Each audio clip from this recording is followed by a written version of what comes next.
হয়, শুনতে না হয় এই আসিয়ার গগন বিদারী চিৎকার, তাদের এই রক্তক্ষরণ আমাদের যেন আর দেখতে না হয়। আমাদের হৃদয় ফেটে যাচ্ছে যে আমরা এরকম একটি হৃদয় বিদারক সংবাদের প্রতিবাদ করতে এখানে দাঁড়িয়েছি। সম্মানিত সাংবাদিক ভাইরা, আপনারা সবাই সোচ্চার হন, সোচ্চার হন এই ধর্ষকের বিরুদ্ধে। আমরা জানি, একটু আগেই আমরা শুনলাম, ধর্ষকের কোনো জাত নেই, শ্রেণী নেই, পেশা নেই, মানবিকতা নেই, ধর্ম নেই। সুতরাং তার বিরুদ্ধে আমরা ঐক্যবদ্ধভাবে প্রতিবাদ করছি, এই ধর্ষণের দৃষ্টান্তমূলক শাস্তির দাবি করছি। আমরা জানি ইন্টেরিয়াম সরকারের অনেক লিমিটেশন রয়েছে, কিন্তু তারপরেও আমরা দাবি করছি একটি দ্রুত বিচার ট্রাইব্যুনাল করা হোক, যেই বিচার ট্রাইব্যুনালের মাধ্যমে অতি সংক্ষিপ্ত সময়ের মধ্যে এই ধর্ষকের দৃষ্টান্তমূলক শাস্তি দেওয়া হয় এবং প্রকাশ্য দিবালোকে সে শাস্তি দেওয়া হোক। যেমন করে আল্লাহ সুবহানাহু ওয়া তাআলা বলেছেন, যিনি ধর্ষণকারী হবেন তাকে প্রকাশ্যে দিবালোকে শাস্তি দিতে হবে, যাতে অন্য মানুষ তার থেকে শিক্ষা গ্রহণ করে এবং ভবিষ্যতে আর এই রকম কোনো অপরাধ করার দিকে তারা অগ্রসর না হয়। আসিয়ার সেই আর্তনাদের সাথে একত্রিত হয়ে তাই আমরা বলতে চাই, আমরা সবাই আসিয়া, আমরা সবাই আসিয়া, আমরা সবাই আসিয়ার মা, আমরা সবাই আসিয়ার বোন, আমরা সবাই আসিয়ার সহমর্মিতায় একত্রিত হয়েছি এবং আমরা চাই এই আসিয়ার মতো আর কোনো শিশু, আর কোনো নারী, আর কোনো মা এই নির্যাতনের শিকার না হোক।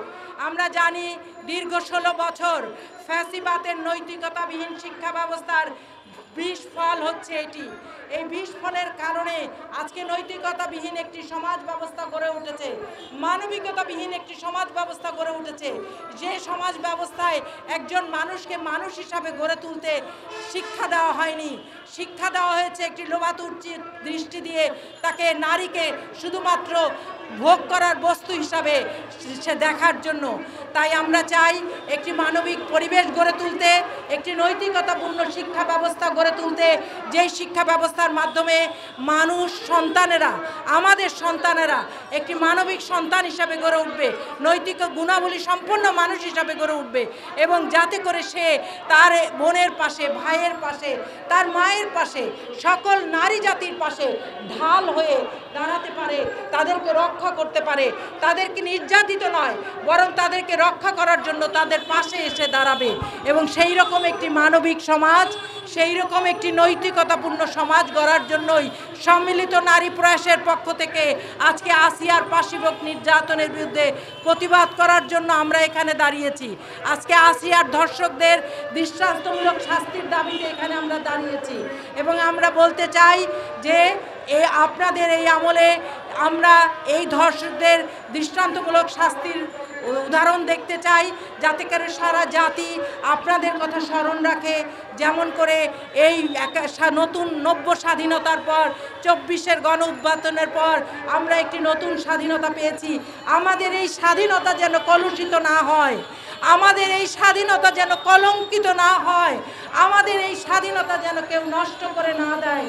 সেই জন্য আমরা সবার কাছে এই দাবি রাখতে চাই, এই সরকারের কাছে আমরা এই দাবি রাখতে চাই যে আসুন একটি দৃষ্টান্তমূলক শাস্তি দান করুন এবং এই নির্যাতিত আসিয়ার পক্ষে দাঁড়ান, তাকে, তার ধর্ষকদেরকে এই শাস্তি দিয়ে বাংলাদেশের জনগণের সামনে দৃষ্টান্ত স্থাপন করুন। আমরা সম্মিলিত নারী প্রয়াসের পক্ষ থেকে এই ধর্ষকের শাস্তি দাবি করছি এবং অনতিবিলম্বে যাতে শাস্তি কার্যকরী হয় সেই ব্যবস্থা গ্রহণ করার জন্য আহ্বান জানাচ্ছি। আমরা জানি আইনের দীর্ঘ জটিলতা রয়েছে, দীর্ঘসূত্রিতা রয়েছে, সেই সকল আইনি দীর্ঘসূত্রিতা, জটিলতা পার করে যাতে করে এই শাস্তি দ্রুত বাস্তবায়িত হতে পারে, সেই জন্য আমরা সম্মিলিত নারী প্রয়াসের পক্ষ থেকে এই সরকারের কাছে আবেদন জানাচ্ছি। সম্মানিত সাংবাদিক ভাইরা, আমাদেরকে আপনারা সহযোগিতা করবেন এবং আপনাদেরকে সকলকে ধন্যবাদ জানিয়ে আমরা শেষ করছি। আসসালামু আলাইকুম।